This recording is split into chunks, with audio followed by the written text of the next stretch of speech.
afternoon, everyone. Welcome to the talk briefing into research. If you haven't found a seat, please find yourself a seat. So Megan is going to give this speech on briefing into research. My name is Susan. I am the moderator for this session, and I will first introduce Megan, the speaker. Megan He, a Michigan native, is a PhD student in atmospheric chemistry technology in Harvard. Her research focuses on air quality, which she first became aware of after seeing the smog in Beijing as a child. Megan is also very interested in the intersection of science and policy. She studied both environmental engineering and global affairs at Yale University and completed her master's degree in public policy as part of the Churchill Scholarship at the University of Cambridge. She will be presenting a panel on, no, you already did that, I'm sorry. So she will be giving your talk on academic research and scholarship in college. Please welcome Megan.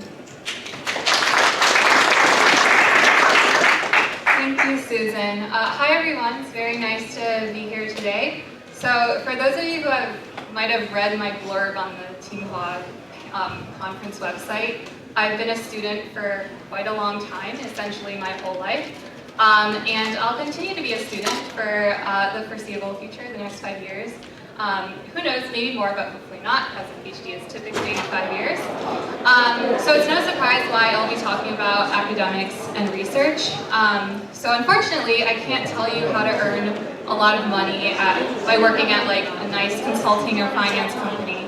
But in academia, there's free money involved too. So what I can do is try to give you advice and insight on how to take advantage of that and be a student that gets to have many rewarding experiences.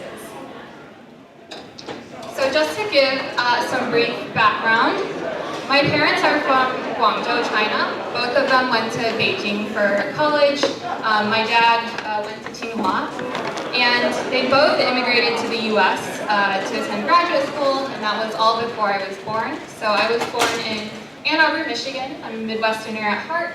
And in retrospect, it was a lovely city to grow up in. I was surrounded by trees, hence the name of the city, Ann Arbor. There were a lot of parks, lots of nature, there's a river. So I think that really first piqued my interest in nature and the environment growing up. I visited Beijing as a kid for the first time. I think I was 8 years old. And this is a picture of me and my older brother at Tsinghua University. Like you can see the smog in the background. There's no sky. And so I remember being quite taken aback by the air pollution. And so that was my first real exposure to air pollution and smog, even if I didn't quite understand the causes or the details or the science behind it. So in high school, I became even more seriously interested in the environment, so I applied to college thinking I would study something related to that. I went to Yale for undergrad. I discovered this major called environmental engineering. For those of you who don't know, environmental engineering is a relatively newer engineering field. It's essentially using engineering skills to solve environmental issues. So for example, designing a filter to clean water or using low-cost sensors to measure air quality in a city. I also decided to double major in global affairs, which is essentially international relations, because I wanted to learn about how urgent scientific issues can fit into diplomacy and policymaking, and how that can affect change at a governmental level. I graduated from Yale in 2022, but the school doesn't end there. I moved to England this past year to do a fully funded master's degree at the University of Cambridge. And as Susan mentioned, I just started my PhD at Harvard this summer. So again, I'll still be a student in the foreseeable future, but I love it. So now I'll start the bulk of my talk, which is how you can navigate academics and scholarships in college and beyond and get free money to study. So first up, what is research? Being a student, more specifically spending time and working in academia, means learning and doing research. So I want to emphasize that research is not for everyone. First of all, it is a very long journey, and you can't expect to get fast results just because you put in a lot of effort. But research does involve digging into one specific issue in some field, whether it be math, econ, medicine, science, history, and devoting a lot of time to unravel some kind of mystery, solve some problem for a broader purpose. So to do research in an academic context is to really focus on one thing you're passionate about for a long time. The key thing there is passion. So as long as you're studying a topic you love and have genuine curiosity about, the whole process of doing research will be rewarding and meaningful, even if it does take a long time. And so for me, I went back to China in 2018 for 1 month, the summer after I graduated high school. And I noticed that the air quality there was better than I had remembered as a kid. The smog was less heavy. And I remember thinking how cool it would be to study air pollution on a large scale, the chemistry involved with what's in the air, how these compounds react and transform in the atmosphere, and ultimately what society and government should do about it. At the time, it felt like a very grand and pertinent issue to tackle. And so freshman year at Yale, I found the one air quality engineering lab through Google, like a Google search. And so this was, I'll give a summary of my undergraduate research. This picture is my dorm for 4 years at Yale. There were many highs and many lows in that building. But essentially my undergraduate research focused on gas phase organic compounds. So by organic species, I mean those containing carbon, C, and hydrogen, H. And so the release of these gas phase organic species to the atmosphere has major air quality impacts. And so as a result, governments often mandate monitoring and reporting so that they can figure out what sources are emitting these pollutants, how do we regulate that. But the problem is this monitoring is often limited to a subset of species, and they don't consider heavier, larger organic compounds. So that's what my research focused on. And we targeted the oil sands industry in Canada, which is a type of petrochemical industry that turns raw material into crude oil for export. And what we found, basically via planes flying above these facilities and sampling airborne measurements, is that the industry is vastly underreporting what they're emitting, surprise, surprise. And the reason we care about these heavier organic compounds is that when they get emitted to the atmosphere, they react, they undergo chemical reactions, and they form heavier particles or aerosols, which is a component of the smog that we actually see. So understanding the amount that is being emitted is important to understand smog formation. So you might be wondering how I got started in this research. In my freshman fall semester, I cold emailed the professor of that air quality lab saying I'm Megan, I'm interested in starting research. And we had an informal chat a couple days later where I just told him that I was interested in working in the lab. I didn't have research experience before, and that's really how it got kickstarted. So from that experience, it's easy to dive into research in college as an undergraduate. Of course, this depends on the professor. The head professor of a lab is called a PI, a principal investigator, so I'll refer to that from now on. My undergraduate PI is a younger professor, so you might not get the same quick response from an older PI, a more established one who has a Nobel Prize or something. But from my experience and what I've heard from my peers in college, you don't need to have worked in a lab in high school or already published a bunch of papers before starting research in undergrad. The vast majority of labs welcome undergrads because after all, you're there to learn and grow as a scientist. So don't be afraid to just email professors right off the bat. I think me and many of my friends who also did research at Yale did the same thing as me. So I wanted to try out research and see if it was right for me. So throughout freshman fall, you need funding to do research, right? You want to get paid to do that. At Yale, there was a dean of STEM, so basically a professor who coordinates all the STEM research funding and scholarships for that. So he hosted workshops and dinners throughout the year, or at least the fall semester, that were targeted towards first-year students who wanted to either do scientific research or study pre-med, and a lot of them wanted to do both. There was a lot of overlap. And it was really daunting to go to these events because they were essentially research networking. You have to put yourself out there, but it was the best way to introduce myself to the person who, organizes all these fellowships. He knows the most about them. He knows how you can get funding. And so he would give advice to every student who came and answer students' questions about applying and letters of rec and all of that. So at Yale, there is a specific summer research fellowship only for freshmen to get them acquainted into a lab early on. And there's a separate summer research fellowship for sophomores and juniors. And this is organized by a designated office for fellowships. So look at your school's specific office that organizes all of that. I'm sure other universities have something similar to what's up here.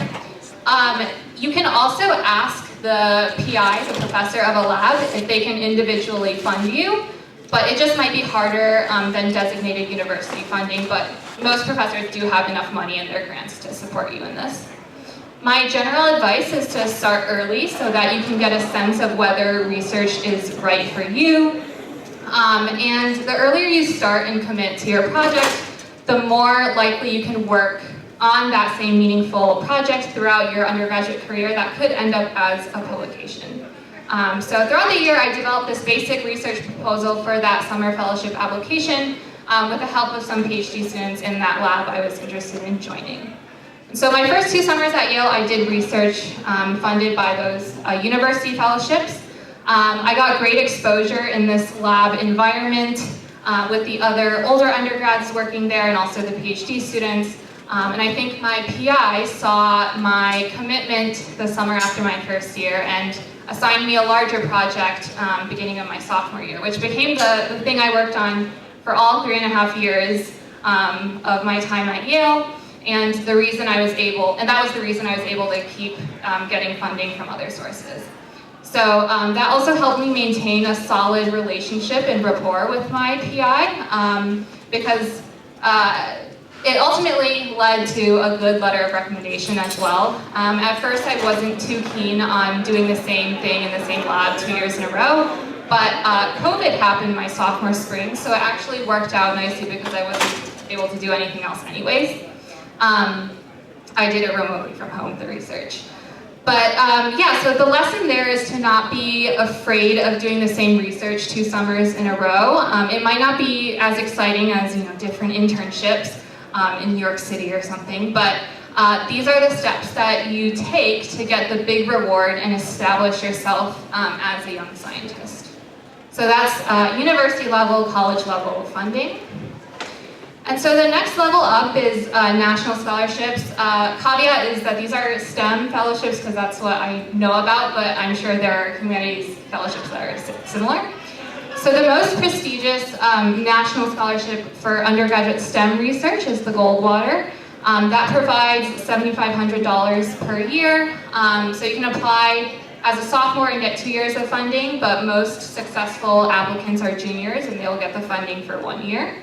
So I applied as a junior when I had enough research experience to demonstrate, and I would consider getting this the turning point in my academic career, because the great thing about a national scholarship like this is, of course, it's like personal satisfaction and you can put it on your CV and all that, but this also opens you up to a larger research network. So the Goldwater community of scholars is pretty much self-run, so they would host workshops on how to apply to grad school, how to apply to med school, or they would assign mentors as well. So it was a really good, I guess, social opportunity and networking opportunity as well, because you can meet other undergrads who won this award and also grad students who've gone through all these processes as well. So this is obviously a step up from college level scholarships, and so I encourage people here to take a shot and apply to these kinds of national level competitions because you never know what's going to happen. And so the main thing here is to be proactive with people. These big awards can only have a set number of nominees from each school. There are specific representatives at each university who can help students with the application process and ultimately nominates candidates to the national level competition. So schedule meetings with these scholarship coordinators, make yourself known, talk with them, ask them for advice.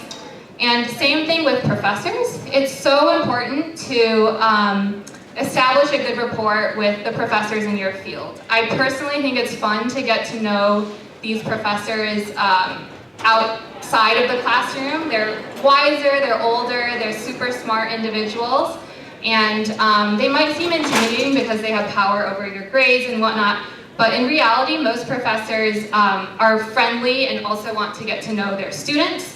I've been to a bunch of office hours in college where I heard them say that they wished more students participated and came and talked to them.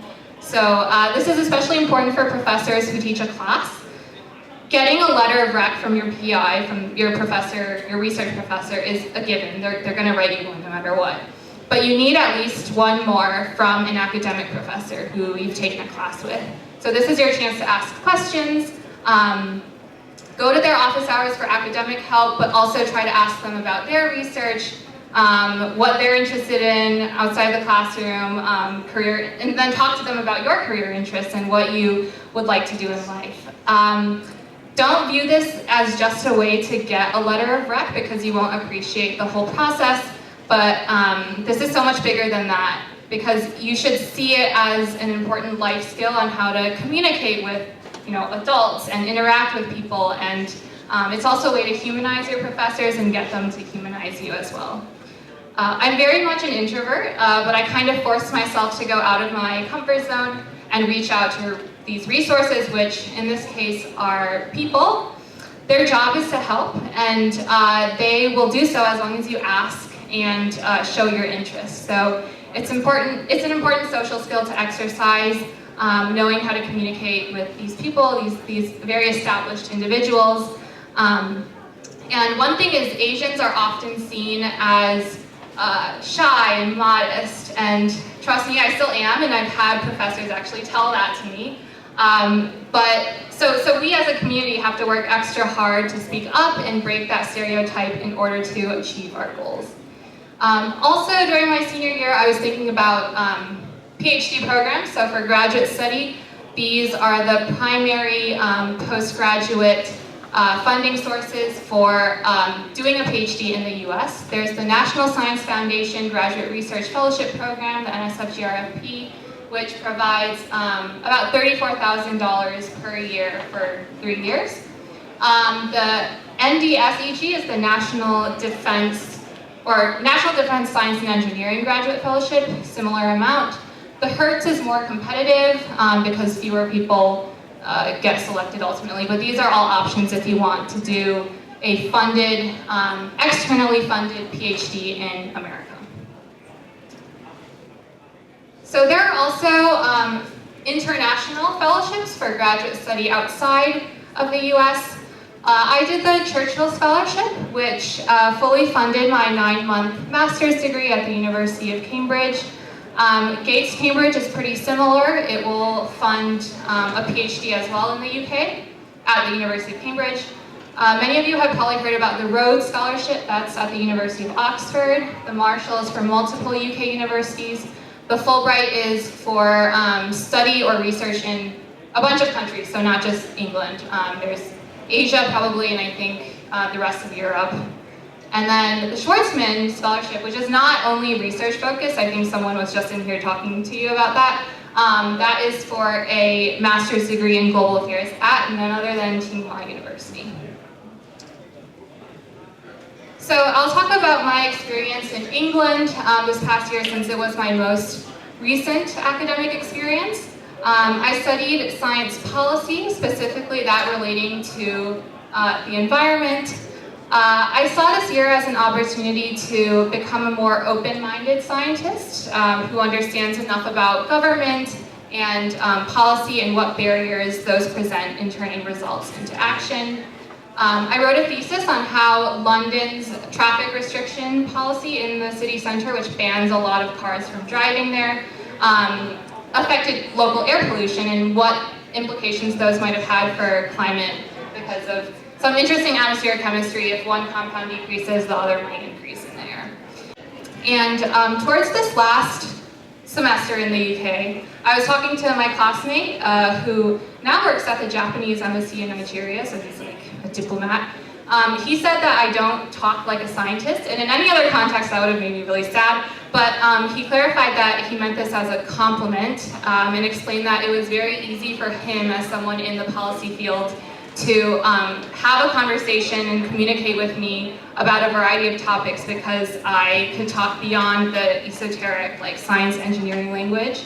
So my advice to students is to engage with as many people as possible outside your field, engage with as many other interests as possible. So this has allowed me to better understand other perspectives and to learn how to more effectively communicate and share my own interests, which I hope will make me a better scientist in the future. And whereas I probably didn't have the best work-life balance in undergrad, I got involved in more extracurriculars unrelated to academics at Cambridge.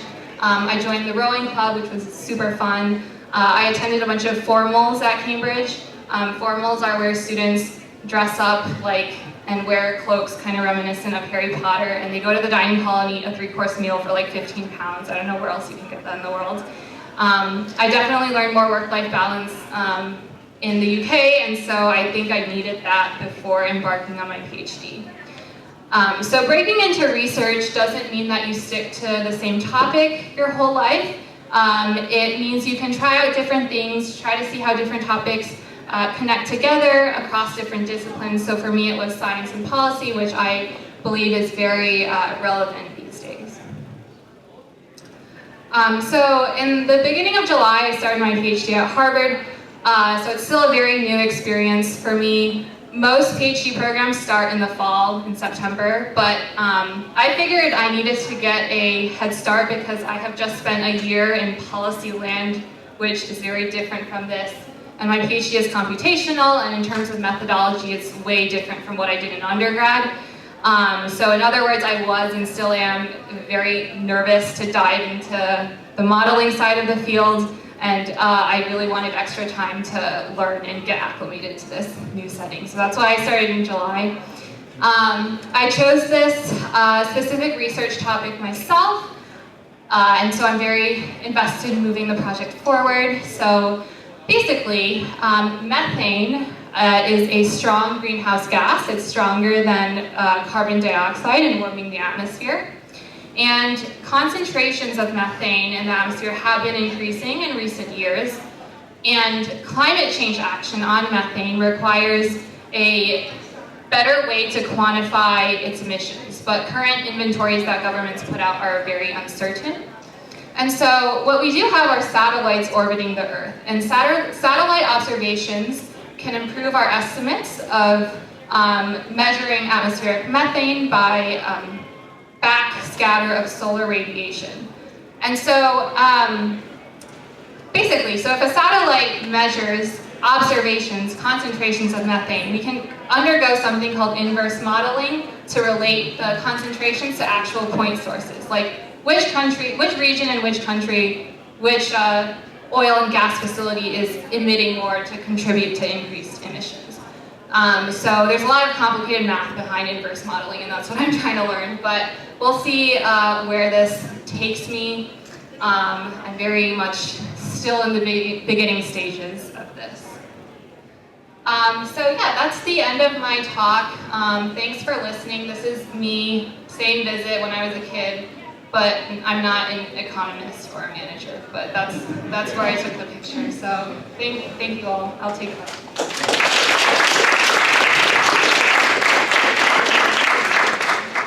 Thank you, Megan. That was a very educational and informative talk. I definitely have learned so much about scholarship and research from your talk. And we have about 13 minutes for questions. We'll try to maybe answer 3 or 4 questions.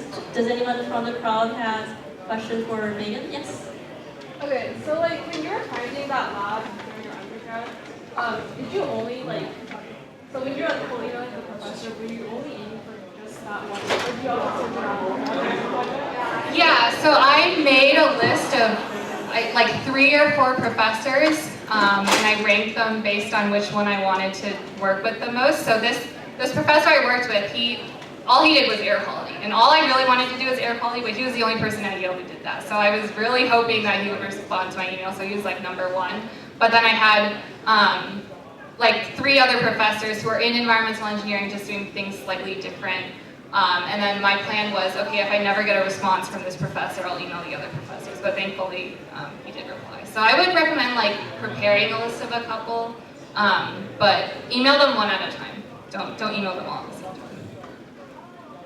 Yes?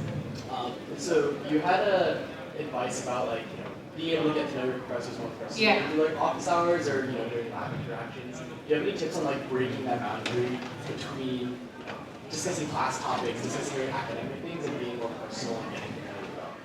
Yeah, so I would suggest first like going to office hours and asking about academics if you have questions. Hopefully, I had a lot of questions because my understanding material is like always hard for me. But yeah, that's what I did first, and then sometimes they'll offer to like get lunch with students. I know one of my professors who ended up writing a bunch of letters for me, who was just an academic professor, like he said like, oh, I do like getting lunch with my students, so just email me if you want to get lunch. And so that was like a golden opportunity because he already mentioned it. But you can always ask as well. But I would recommend first like establishing or like asking academic questions, and then once the professor, he or she knows you, then you can transition to more like, oh, what are your research interests? Like, here are my research interests. What do you do outside of research and teaching? Yeah. Do you have yes? I'm a PI at the University of Florida, so I have 2 questions. The first question, I do notice that the undergrad student has to take all these courses. Yeah. So how do you balance that courses and the research courses in undergrad study? Number 2 question is, what are the most important skills you learn through that undergrad research? Yeah, so that's what I did. That's why I started in the lab the summer after my freshman year, because during the academic year, all I wanted to do was focus on the classes. So I thought the summer right after, I have all that time. That's the best time for me to work in a lab, get to know the PI, get to know the research. And so all I did freshman year was just like write a proposal, and I had help like doing that, so it wasn't just me on my own. So I would recommend, if you want to get started and you're taking classes, like the best time to do that is in the summer, and that's also where a lot of the funding comes into play, is in the summer. And the one major lesson I learned throughout undergrad, or in terms of undergrad research, is like how to persevere, because, so I worked on my undergrad project, I started fall 2019, so my sophomore fall, and I literally just submitted the paper in July, like this month in July. So that's, I don't know how many years, like almost 4 years of work. And there were times where I was just so like tired, like I really wanted to get it done, and it was just so slow, and some things were out of my control. But that whole experience taught me how to stick with this one topic, which I really enjoyed it, and I wanted to get it done, and I found it fulfilling, but it did take a long time. And so the whole research experience just showed me how to persevere, how to get through feelings of like, oh, this is going nowhere, and how to overcome that kind of hurdle. Great. I saw someone at the back. Do you still have the question? What's your advice for writing effective emails to a professor? Yeah. So all I did, I introduced myself. I said, oh, I'm a prospective environmental engineering major. You should probably read some of the PI's papers beforehand to get a sense of what that research is, so you can say, oh, I'm interested in this topic, and what you wrote about in this paper is like piques my interest, and so that shows the PI that you're not just sending like automated emails to everyone. Like it's kind of a more personalized email. And I think I did say like I don't have prior high school research experience, which is totally fine. And that's all you really need. Like keep it short and sweet because these PIs are busy. But as long as it looks kind of personal and that you spend time analyzing what the PI works on, and like you know generally what the lab does, then it should be fine. Great, and yes. Yeah, so you mentioned the Churchill Scholarship and the Rhodes Scholarship and the Fulbright. So I was wondering, are there any experiences or traits that they look for in an applicant besides just a good transcript and like research experience? Yeah, so the Churchill is unique in that really all they care about is research experience. So they might say on their website that we don't really care about like well-rounded people, which is so different from like undergrad college applications. So I know that the Churchill really emphasizes your research experience. They want to see how much you've done, how committed you've been. And then I think academics, so grades are like secondary. Like you have to have good grades, like you can't have really bad grades. And then I think the most important is just research experience. Can you write a good research proposal? And then probably letters of rec are second. So yeah, try to get to know your professor so that they can write you a non-generic letter. I will say that the Churchill Scholarship I did, it's the science policy one, so that one is slightly different from the Churchill STEM scholarships. So I had to write an essay not entirely focused on my scientific research, but like science and policy together. So I think the criteria were slightly different from that. But for the generic Churchill Scholarship for STEM students, it's literally just like research proposal and then letters of rec next, I think are the most important. Great. Do we have more from the crowd? I actually personally have a question for you. So, I guess instead of going directly to industry after your master's degree, why did you decide to do PhD, and are you deciding to stay in academia afterwards, or are you deciding to maybe go out of the academia? Yeah, so I currently plan to stay in academia. I would like to be a professor and do research and teach in my later career. So that's why I'm doing a PhD. But I also just really enjoy the process of doing research. To me, it's like you're solving a mystery and you're really digging deep into one thing, and you do have freedom in more or less freedom in kind of designing your own project. And so a PhD, so when you get a PhD, this means that you're able to direct your own research. So it shows that you're an independent thinker. You know which steps to take. You know how to drive your own research project. And to me, that seems like an exciting thing to do, even if it does take 5 years. Like, you don't really have you have a boss, but, well, you don't really have a boss because your PI is an advisor, right? Like, they advise you. You ask them questions, they guide you, but it's not like a workplace boss. So you really drive your own okay, this is what my current PI told me, so I'm not like trying to talk about things I don't know, but he actually mentioned this to me. So yeah, I think for me, I really want to know that I can drive my own research. I can figure out ways to navigate what I want to study and really hone those skills and essentially like direct my own projects, direct my own research, and that seemed more like rewarding to me. And I don't think I could survive in industry or corporate world, so that's also another, like I can't do that. Thank you, that was nice to know about your determination and dedication to research. Does anyone from the crowd have more questions for Megan?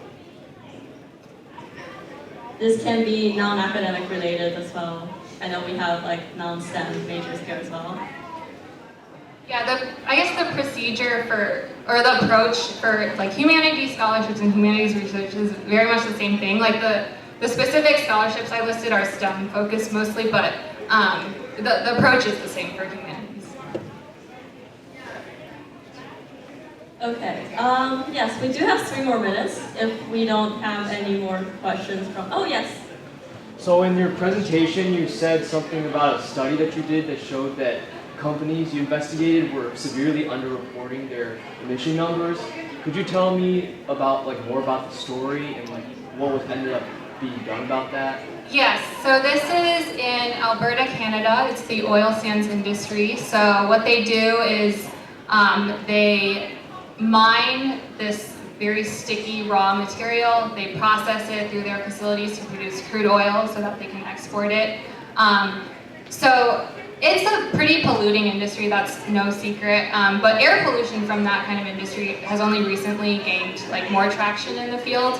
And so that project is a collaboration with Environment and Climate Change Canada, which is the government agency that does all environmental stuff in Canada. So the only reason we were able to fly those planes above the facilities and take samples is because in Canada there's this Alberta Oil Sands Monitoring Program. So actually the industry and the government scientists kind of work together to solve these pollution problems, because the oil sands industry is not purposefully trying to underestimate their emissions. They just don't, no one is telling them to quantify these heavier organic compounds that we looked at. So basically their approach to quantifying emissions is kind of outdated and not too accurate. So the point of our research is to tell them about, okay, here's this new approach to quantifying your emissions.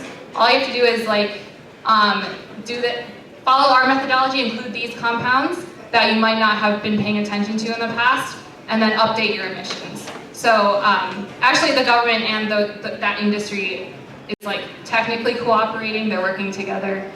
So it's not, we're not trying to punish them, but we're just trying to get them to update their methods. Okay, thank you, Megan, and thanks to everyone that asked questions. We actually are about to finish. Are you willing to give anyone your contacts? Oh yeah, yeah. You can, if you have questions, you can come find me. I'll give you my email or phone number. Okay, that's great. So after this, we have from 4:15 the entrepreneurship session by Annie Liu, David Liu, and Carly Cole. We also have Pursuing Your Passion by Vincent Zhou and Rachel Zhang. It will be in this room and the room next door. So yes, thanks to everyone, and thank you, Megan, for such a great talk.